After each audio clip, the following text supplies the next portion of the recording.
Well, there are two things that drew me to technology.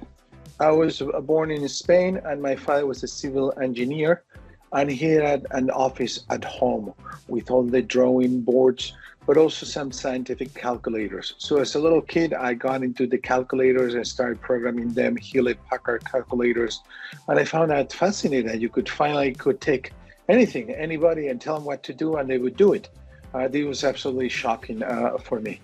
I was also, as I was growing up, I read a lot, and I read not only scientific books, but also read a lot of science fiction.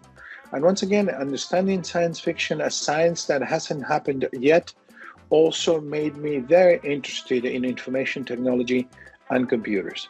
Now, this is the part that took me to a technical background where I created companies and I served for the universities, but then I decided to study more because my first approach to this was just technology.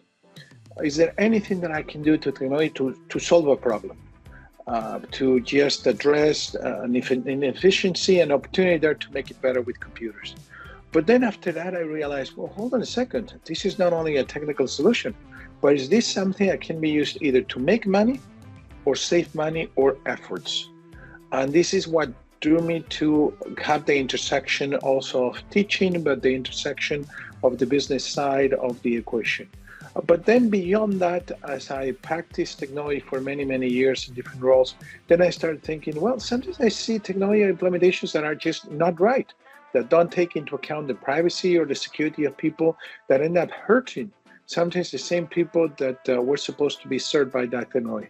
And this is part when I decided to pursue my doctoral education at Georgetown University. And the doctoral education also, once you start reading academic papers, almost for sure you're going to end up doing some sort of teaching, because all those words that you now can master, all those paradigm shifts and all those wonderful things are things that you want to communicate to other people, so you spread the knowledge that you have been accumulating for a long time.